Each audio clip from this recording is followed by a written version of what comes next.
Welcome back to the Robert Timmons Show. Today, our guest is Janice Lintz, who is a passionate, accomplished hearing loss consultant and advocate and speaker. Since 2002, Janice has become the global go-to person on all matters related to access for people who are deaf or hard of hearing.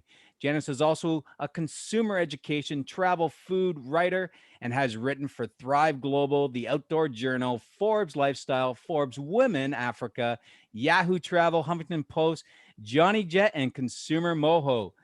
She has traveled to 139 plus UN countries and 194 Travelers Century Club destinations and is on a quest to visit every country in the world. Welcome to the show, Janice. How are you today? Robert, thank you so much for having me. This is so much fun. Thank you. And where are you right now, Janice? I'm in New York. Due to the pandemic, I'm not flying. I'm not one of the people on a plane. I'm grounded, despite looking like I'm in an airport. No, absolutely. Like the pandemic has really put a damper on a lot of things, especially travel. Even though it's open, it still has some restrictions. But I want to go back, way before the pandemic, way before everything that's going on with you, Janice. Let's go back to the person you were before becoming this go-to person on all matters related to people who are deaf and hard of hearing. If you can just bring us there and let us live a little bit prior to that. Well, I've always been a passionate traveler. Since I was little, my family always traveled. But I went to law school. I worked in advertising when I graduated from college. I worked for a company called Bozell, which is a top advertising agency. It's now called Bozell. It was, at the time I joined, Bozell and Jacobs, then became Bozell, Jacobs, Kenyon, and Eckhart. And from there, after working for 3 years on incredible companies like Baby Ruth and Butterfinger for Nabisco, Revlon, and KPMG Pete Marwick, I decided to go to law school, and I went to law school to change the world. And I had no idea that, I said that, but I didn't realize that I actually would end up working on those type of issues. And until I had a child that, was born, had a hearing loss. And then I realized that my real passion was about to really happen. Wow. Yeah, no, I definitely feel you on that. It's amazing how little things can change us and create such different paths in our life.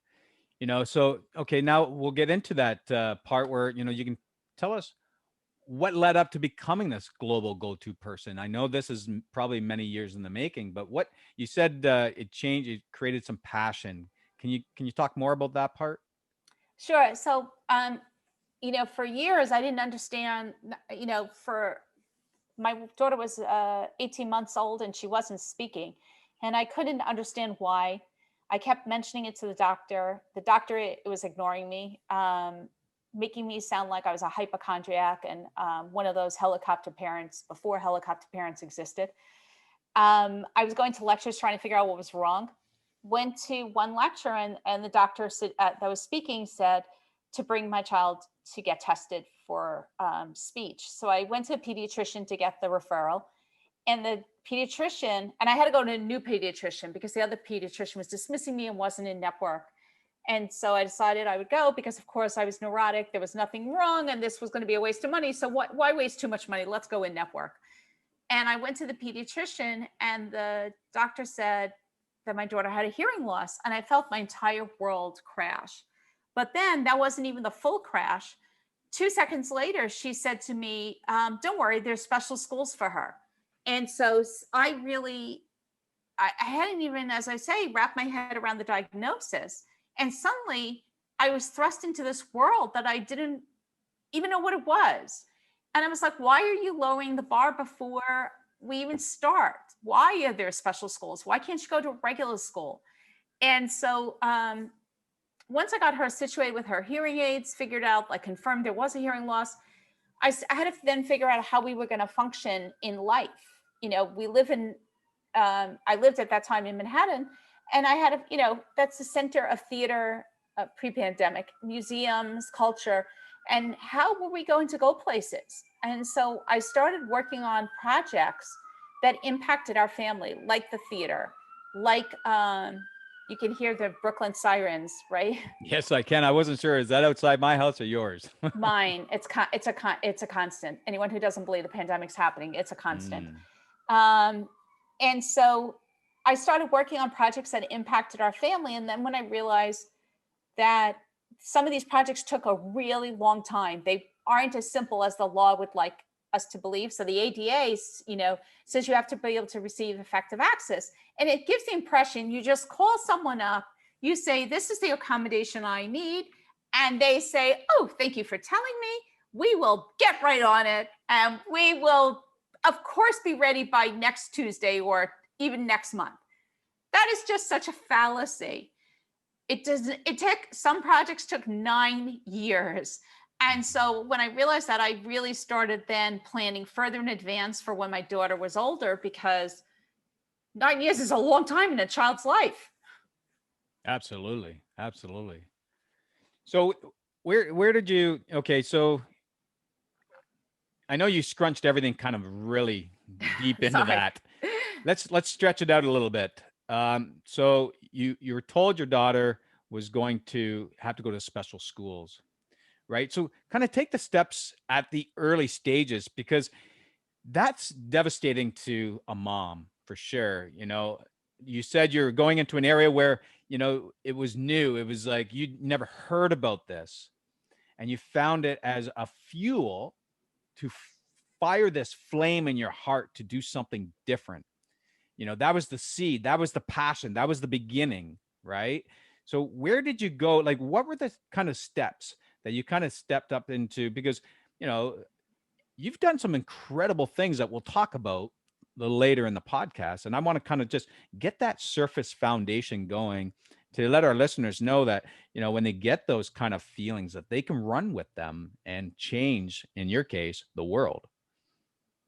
Well, it's interesting. I had known 2 people with hearing loss when I was younger, but I didn't know like what their challenges were on a day-to-day basis. I can't say that I ever delved into that. One was a little boy who lived in my building, and then one was a friend who's then her future husband.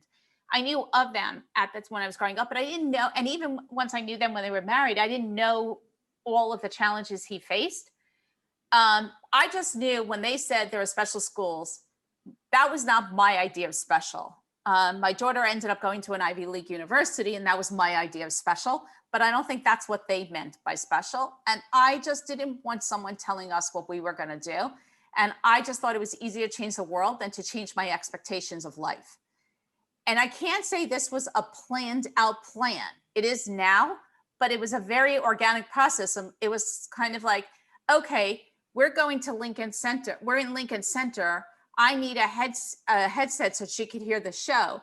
It's broken yet again. And I'm getting up, and because we had good seats at the show, every time I got up to get the replacement headset, because you can't test it ahead of the show. Shows should have like a pre-test music so you could test it, but that theater didn't have that. And so if you pre-test it this way, you're not going to disrupt someone as you get up and you walk out to get a replacement. But I remember it was Peter and the Wolf. I never got to see what that show was about, because by the time I went back and forth, disrupted the row 4 times, it was a good half hour into that show. And it was crazy. And it was like, who could possibly understand a show a half hour in? And then the person who distributed didn't seem to really care that they gave a broken headset. And they didn't understand the impact of a 2.5-year-old child or 4.5-year-old child couldn't pick up the beginning, the story, and like kind of like, okay, well, of course I read that book and I know what Peter and the Wolf is, right? And I can't explain it to her because there are other people and I'll be disturbing. So this is basically a pointless show at this point. And we just wasted her Saturday and then their concept was, oh, you'll come back next week, as if I had nothing else to do in my life but see every show 2, 3, 4 times. I didn't want to see the same show 4 weekends. Like, I had a life. Can you imagine if every weekend you had to keep coming back to see this? It was like Groundhog Day. I didn't want to do this. I wanted to just pay my money, go see a show, walk out, say fabulous, not help them fix the problems. And that's what it became every single time. And it's not like it was just I went to Lincoln Center. I went to the Big Apple Circus. I went to the museum, whatever it was we did, it became a thing.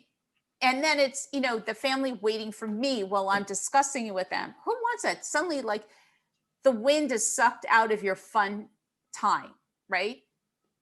You're no longer having fun because it's going to be a challenge every place you go. And so I tried to head off the problems ahead of time. And as I'm working through them and working on so many, because I love culture and I wanted my children to be exposed to culture. So as you're working through and you're fixing things one by one, it's kind of like the person on the old Sullivan show where like all the plates are in there.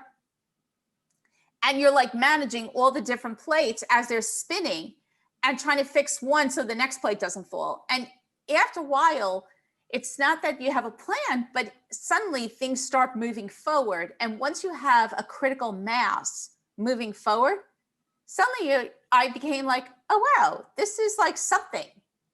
And I think it became easier once I did the taxi and subway information booths, because it became more recognizable since there were so many of them. There was a critical mass.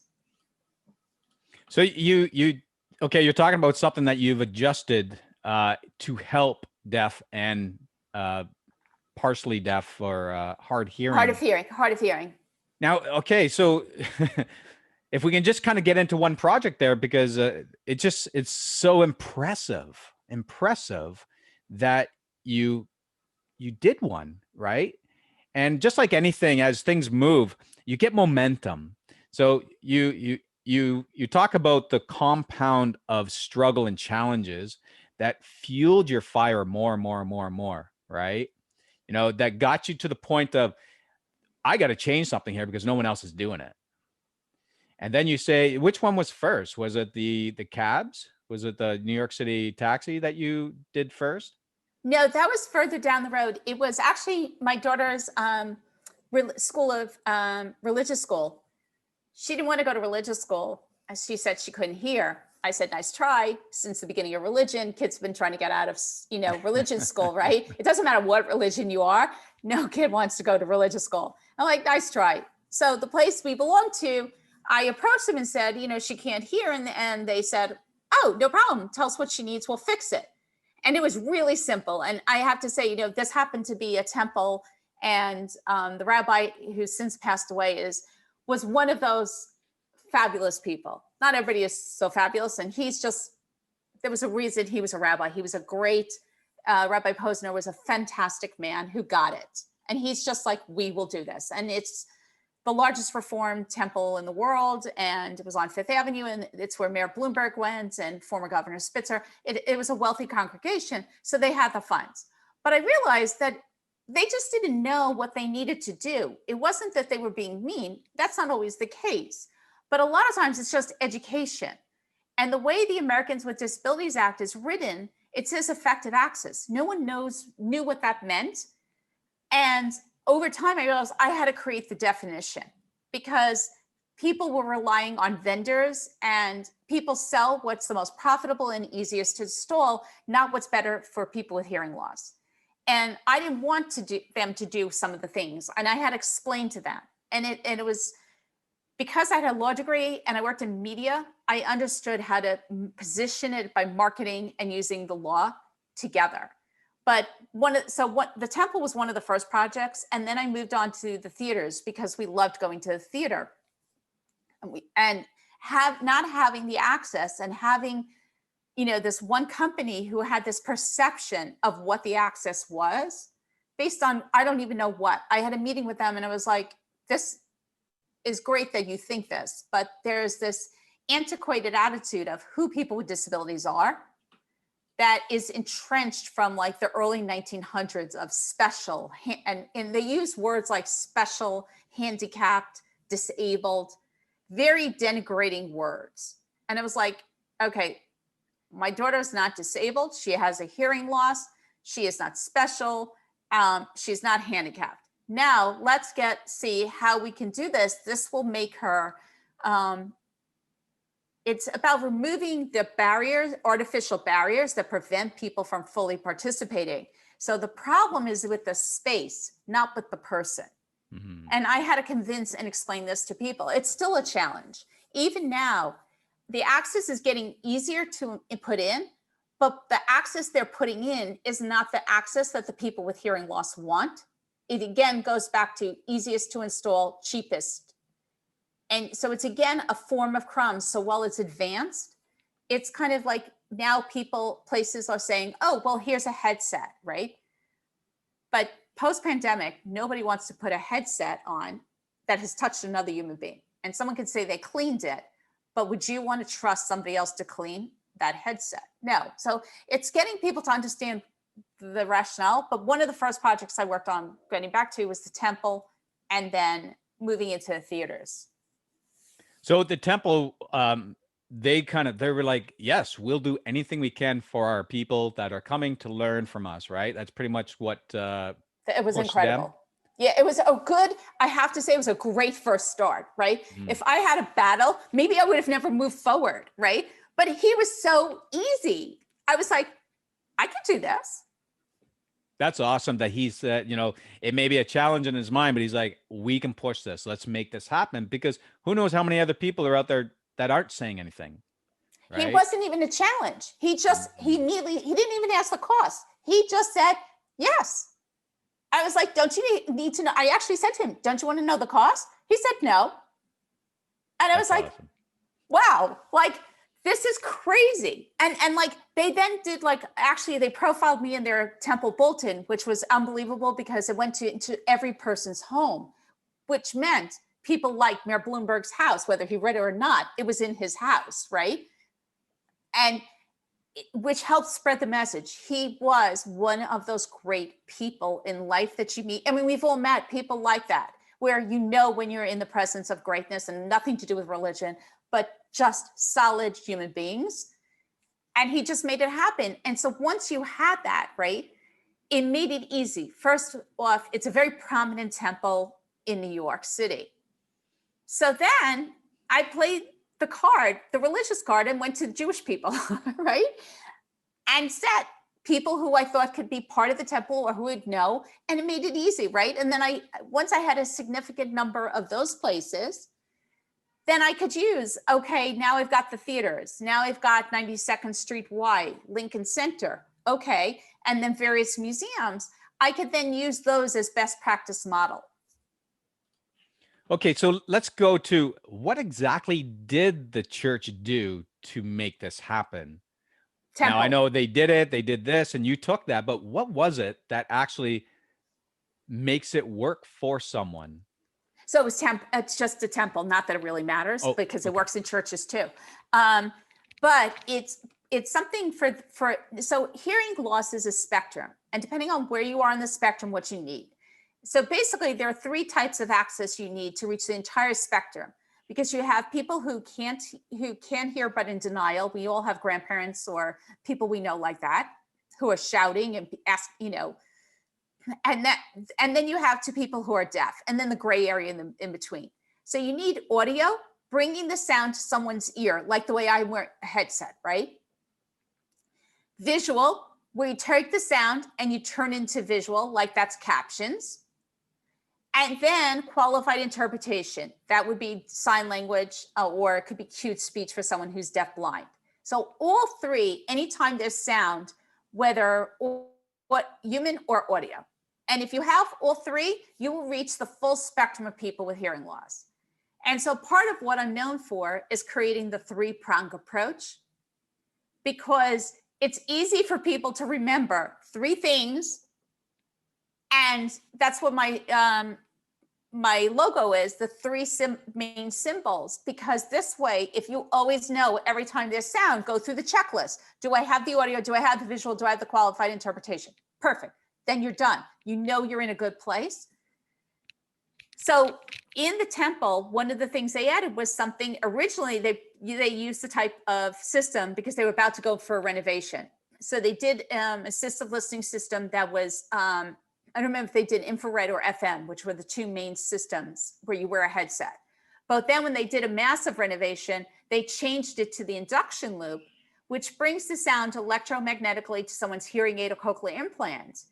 And the benefit and why that is the favored system is someone switches their hearing aid or telecoil, or cochlear implant to the telecoil, the T setting, and the sound just jumps to their hearing aid because there's a loop somewhere within the site. And what it means is you're not wearing a headset like this. There's no distribution of a headset. You're not asking permission to hear. I got to go pick up the receiver and the headset. It may be broken. It may not be working. It's just you flip it on your hearing aid. You're in control. People don't really understand that. Nobody wants to ask permission to hear. And so they installed that, and it was a game changer for the city. Yeah, that's extremely impressive. You know, how it just, that's what I love about when someone has an idea and they have a passion and they've pushed out these, you know, that information, opportunities start coming. People start coming to you that can actually help move your idea, your progression further and further, like this Temple gentleman did for you. But you now let's ramp you up a little bit further, because I've been told that you actually spoke with Obama, Queen of England. You know, no, I never spoke to the Queen of England. Oh, okay. I wrote to the Queen of England just to be really careful. And yep. President Obama, I spoke to him before he was the president. But I'm not sure he was thrilled by that, because I interrupted a important phone call when he was in the Virgin Islands. So I'm not 100% positive he was thrilled by that. But the Queen of England, I wrote a letter. We travel, as you mentioned, extensively. And we had visited Buckingham Palace to see the royal collection. And the signage and the access was not properly in place. And the people who were working there, you know, typical people who are working for, you know, behind a desk, right? They don't know anything about hearing loss, but they didn't really seem to care.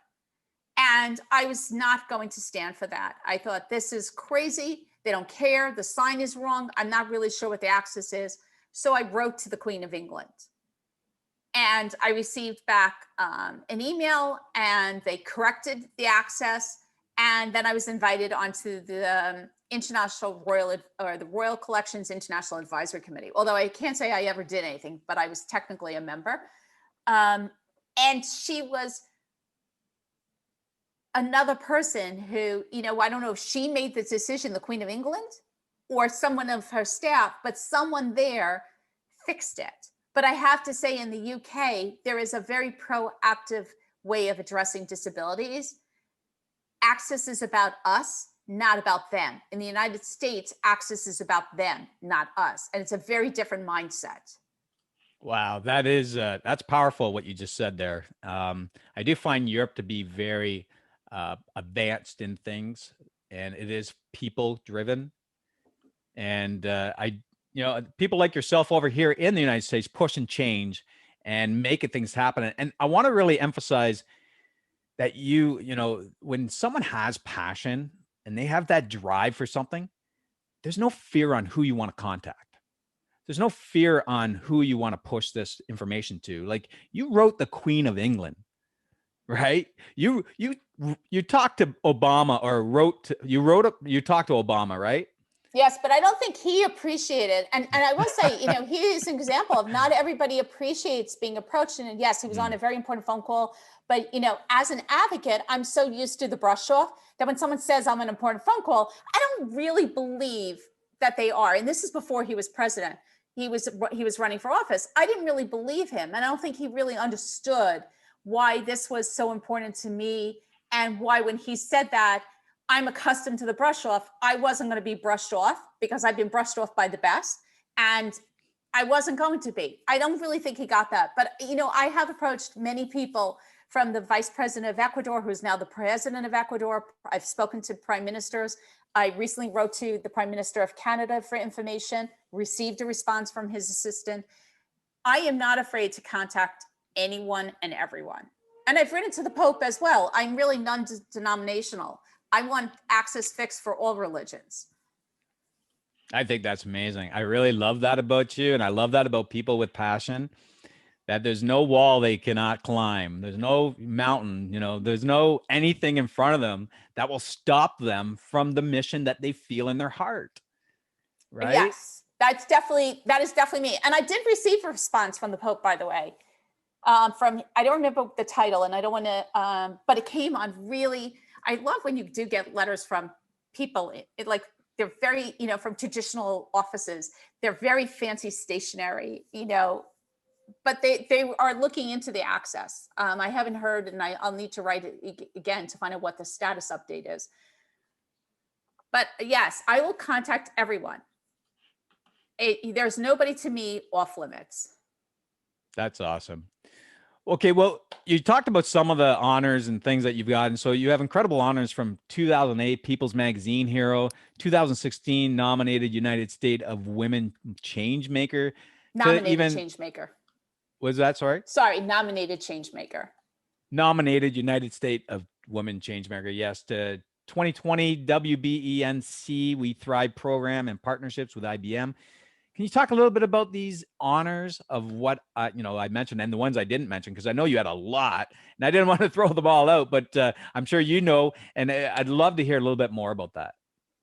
It's really funny because I never really sought honors, because to me it was just seemed like an ego-driven issue. But at some point when I was working on the hearing access, I went back to and did an executive education program from the Dartmouth Tuck School. And one of my professors had said to me, I need to raise my visibility. And this is before, thought leaders was a common expression. And I didn't really know what she meant. And she had said to me to really get anything done with less work. And I like the idea of less work. She said, you need to raise your visibility. And one of the ways is by getting appointed, receiving honors, writing articles, having articles done again about you, and doing speaking engagements. And she said, the more that you do of those 5 things, the more it raises your profile. And then when you raise your profile, it's much easier to get things done. And I like that idea. And she said it's not ego driven. So after that, I started focusing some part of my time, not just on the access, but raising visibility. And she was, of course, because she's a professor at Dartmouth Tuck School, her name's Julie Lang, she was 100% correct. And it became easier because it's almost like you've been vetted. The People magazine story actually was very funny how it happened. I had been wanting People magazine to do a story about someone famous with hearing loss. I thought if they did that, it would eliminate the stigma for people with hearing loss. I had seen a picture of Jodie Foster wearing a hearing aid. And I thought, okay, we finally have someone famous with a hearing aid that's not, a much older adult. And so I contacted Us Magazine. My daughter rode with the publisher's daughter. And so she said, well, that's not really our thing, but contact People magazine. So I called them up and they said to me, well, Jodie Foster is not really our target, but if, Kim Kardashian starts wearing a hearing aid, let us know, right? Then we'll be interested. And they're like, but why do you really care about this story so much? And I was like, because I need to eradicate the stigma and explain to them everything I was doing up to that point. This was in 2007. And so the person I was speaking to said, this is really interesting. We don't want to do a story about Jodie Foster, but we want to do a story about you. I was like, me? But I said, I'm not famous. Why is People going to do a story about me? That I'm not really your profile. And they said, no, we want to do you in the hero section. And I was like, I didn't view myself as a hero. And I still don't. I view myself as just someone trying to get this done for my daughter. And I was really surprised, but it really did help me elevate the access work, because it's such a recognizable brand name that it does open up doors to get access projects done. Wow, that's, you put in a lot of great information there. It's almost like if you were showing someone how to go about what they want to get a message out that's very honorable and needs to get out, you gave the steps, how to become someone in an elevated level in order to lessen the work and get in through certain doors that you wouldn't have gotten in if you didn't do the speaking, you didn't write articles and get articles written about you. I think that was very, very valuable for our listeners to hear. And I commend you on that. I think that's incredible that you took that, you put action to it with your passion. You know, you're growing into this whole new person that is filled with action, filled with so many great things. But let's dive in briefly into something I know that you find very passionate. You know, outside of this driven part to showcase something brand new to the world that you did amazing with, you also love to travel. And I love traveling. I think anybody who, you know, when I go out traveling, everybody's in a good mood. Everybody's going somewhere. Everybody's got this vision of where they're going and how they're going to spend their time and the things that they're going to see. You know, tell us a bit about all these wonderful places you've been to, and give our listeners about 3 of your best recommendations that they can visit, and it will literally change their life. I just love it more than anything. I am insatiably curious.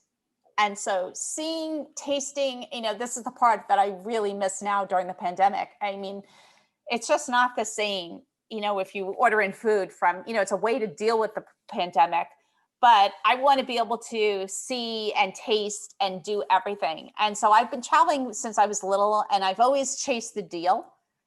So part of the way I've traveled is on frequent flyer points. And I had taken out 80 credit cards and earned 2.7 million points in sign-up bonuses, which enabled me to fly free or close to free on all these places. And so I just insanely love it. But while I'm doing it, I'm also working on hearing access and trying to track global best practices and see how I can bring access to other countries that doesn't have it. But some of, you know, the favorite place is always hard because I love literally every single place I go. I really love, you know, you may have a bad situation, and I try to differentiate like a bad experience from the entire country. Like, I wouldn't want to be blamed for the whole, you know, our entire country for someone having a bad time for one particular thing. So I try not to do that. It's hard to do because you do tend to associate the bad experience with the whole country. But I think for me, it's not like the favorite place. It's the places where were unexpected experiences. So I don't really spend a lot of time like looking at Instagram ahead of time, because I want to arrive someplace and be surprised. And if everything where I know it's part of why I've stopped using Instagram, but I don't want to know like, oh, I have to go somewhere and stand in this exact spot, because if I stand in that exact spot, I'm going to have that perfect photo and I'm going to wear this perfect outfit. It ruins the whole surprise. And I love going someplace where I know about it, but I'm not fully sure 100%. And then I get that wow factor. And so the places for me that the wow factor happened was Bolivia in the salt flats during the rainy season. Coming from a city where it's wall-to-wall buildings, and like I look out my window and I can see construction everywhere, going to a place where there is nothing visible, like for as far as the eye can see, and it's hard because of the rainy season hits the salt flat, so it makes a mirror-like reflection. Supposedly Neil Armstrong was able to see the salt flat in Bolivia from when they were in space. Oh, wow. And he had to go see it and then went to visit because he's like, I had to know what that was. It's the most surreal thing because the horizon and like you can't see where the ground is and where the sky is. It's just one blur. You feel like you're suspended in this incredible space. And I knew about it, but I couldn't wrap my head around it. And even when I was there, I found it like the whole time I'm like, okay, this is so freaking weird. Like, it's unbelievable. Another place was Saudi Arabia. I went right after the catastrophe with Khashoggi. I was unsure if I wanted to continue with the planning of the trip, but I went. And it was nothing like I anticipated. My perception of the country and the reality were very different. And I always say that politics and the people are not the same. And I travel to places, even if I don't agree politically with a place, because otherwise I might not even leave my own country, right? And I want to see it for myself. And I couldn't believe how gracious the people in Saudi Arabia were to me. I was nervous about my religion. I was nervous about everything. And people were welcoming to invite me to their picnics. And they eat picnics very cool. They have like roll out like a Persian type rug on the ground, and they bring beautiful silver teapots or coffee pots with them. And it's a very elegant way to do picnics. And they couldn't have been more welcoming and gracious of inviting me to their home. They wanted me to come to dinner. Plus, there is this incredible dried ocean that I had never heard of before called the edge of the earth, or the end of the world. I can't remember which, but it's a dried ocean that almost looks like the Grand Canyon, except there are fossils that you'll see because it used to be an ocean bed. That was surreal because that was just not what I was expecting. So that was another favorite.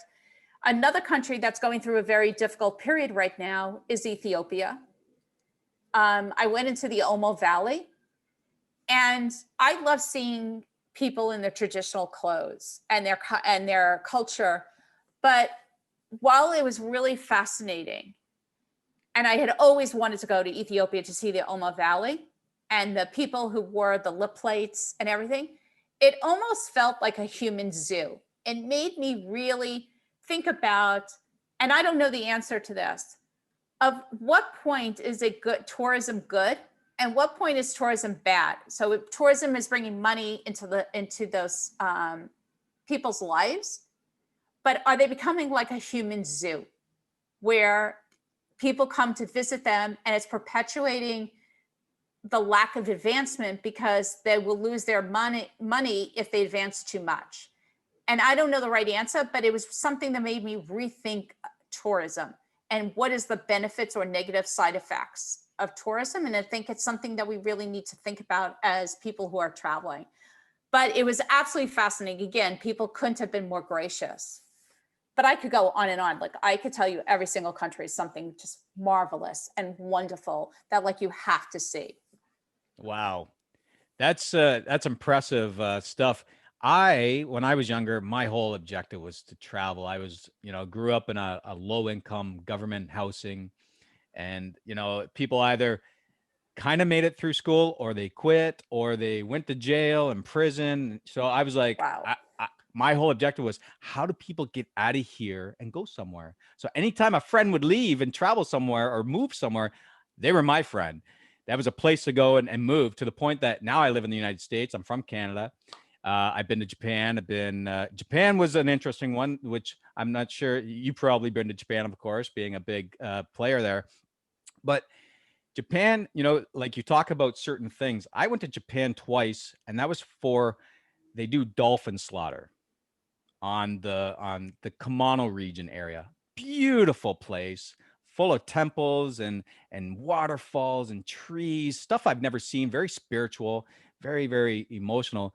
But I was there for a secret that was being held, and I was there to document it and release it out into the world to help, bring awareness and stop it.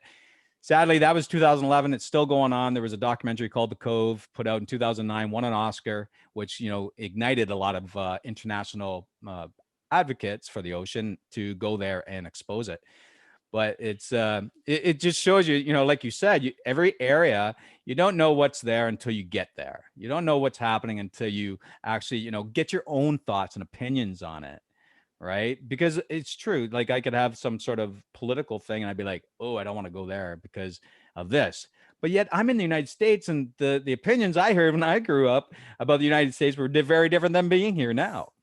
Even this political stuff that's going on, I don't put myself into that, vibration. So I don't know a lot about what's happening, and different states have different things. And I'm always like, there'd be a fire and people say, is that fire near you? No, it's not. It's like probably 50,000 miles away kind of thing. But it just shows you, we can take on people's opinions and make them our own, but that doesn't help us. And it doesn't help the place, if it's totally wrong and totally someone else's thoughts and views. But I think what you're doing is fabulous.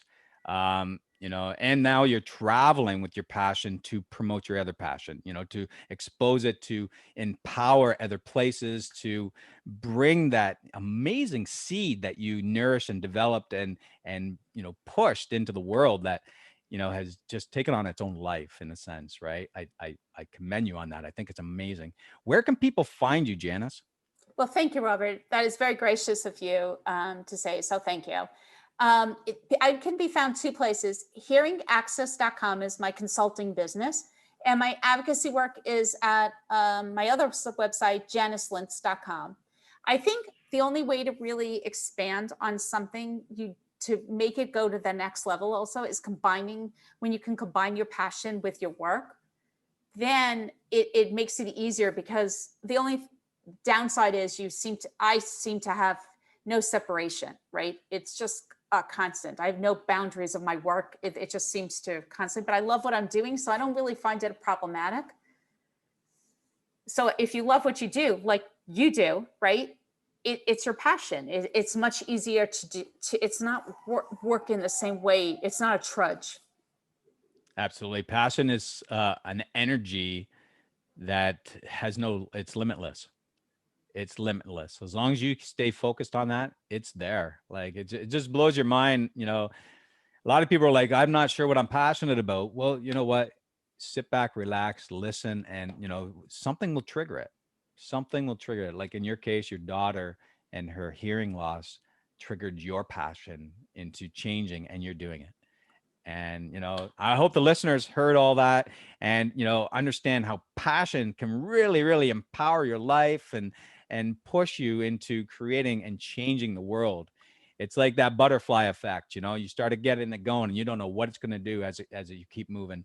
And Janice has done amazing, amazing things for the world and still doing it, until the last place is set up and ready and everybody gets to hear the arts, gets to hear their directions, gets to hear everything in a way that they should be able to hear.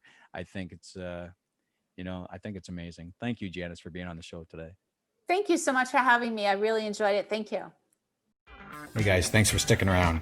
If you'd like to see more podcast interviews, you can check them out right here. They're exactly what you need to hear next. And if you're new here, hit subscribe and become part of the community, and tell me what you think about the podcast interviews in the comments below. I read all of them every week, and join my Mind Power Mastery group by hitting the link in the description.